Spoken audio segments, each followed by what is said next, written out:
morning, ladies and gentlemen.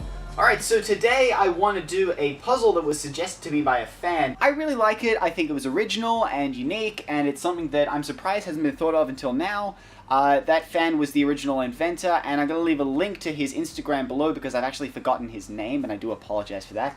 But the puzzle is called the Penrose Cube, and the idea is really straightforward, and I think fantastic. The idea is to take a 3x3 which has 6 individual colored faces and turn it into a 3-color cube, joining 2 faces together with the same color and rounding off the edge between them so that it's kind of like one edge of a barrel. It's not exactly like the edge of a barrel because then there would be like a lip here, so it's going to be curved but not curved like a cylinder or something like that. And the idea is to have 1, 2, 3 of them, I think. I can't actually remember the layout. But anyways, enough talking, let's get started.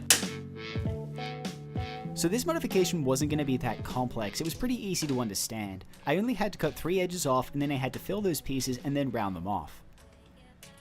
So I started as I usually do by taking all the center caps out of a 3x3, and then I tightened that puzzle up so it wouldn't turn while I was cutting it on the bandsaw.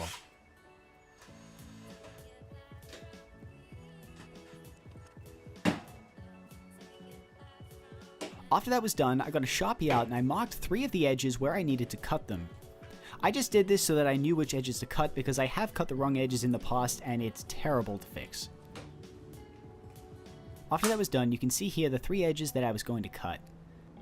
I took the puzzle over to my bandsaw and I tilted the table on my bandsaw by 45 degrees. Then I proceeded to cut the edges off the puzzle, and I made sure not to cut too deep because I wasn't actually going to be sanding very deep down onto these pieces.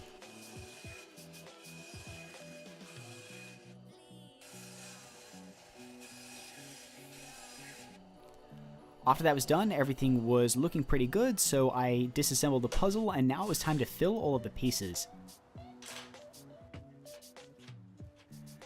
I was running pretty low on epoxy sculpt, so I decided to stuff all of the pieces with some paper that I had lying around before I filled them.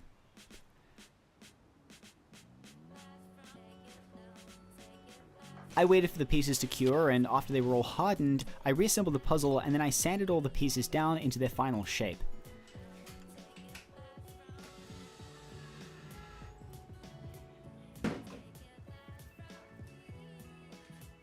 I found there's a little bit of a trick to making these pieces round enough, and I didn't actually sand down as much as I wanted to because I was a little afraid of sanding too far down. I got the puzzle pieces right about where I needed them to be, and the curve was good enough for what I was looking for, but I already think that right now if I was going to do this puzzle again, I'd probably start with a 3x3 barrel and then I'd just take 3 of the edges off of that. But anyways, back to the build. Everything was sanded off and now it was time to round off all of the pieces, but I started off by rounding off all of the pieces while they were assembled. That way I could make sure that the curve was right where I wanted it to be on all of the pieces before I disassembled it. After I was happy with the overall shape of the puzzle, I disassembled it and now it was time to round off each of the pieces individually.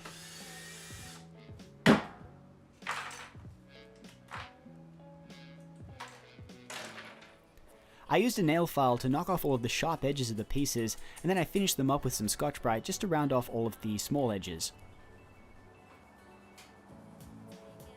As you can see here, the piece on the left is not sanded and the piece on the right has been sanded, and then I've rubbed it down with Scotch-Brite.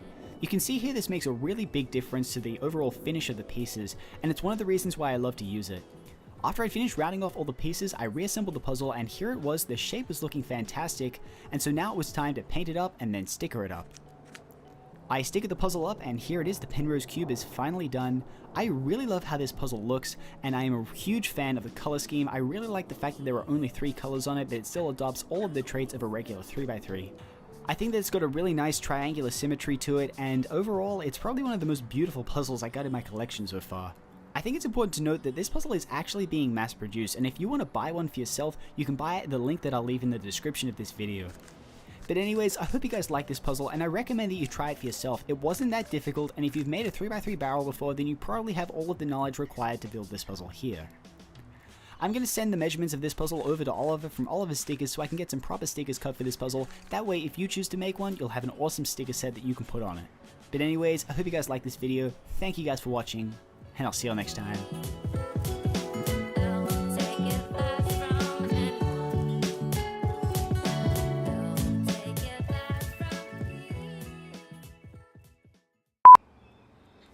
Ow. Bugger.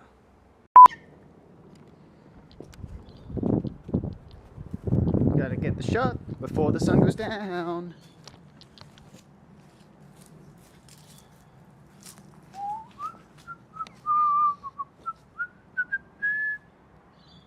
Looking sweet.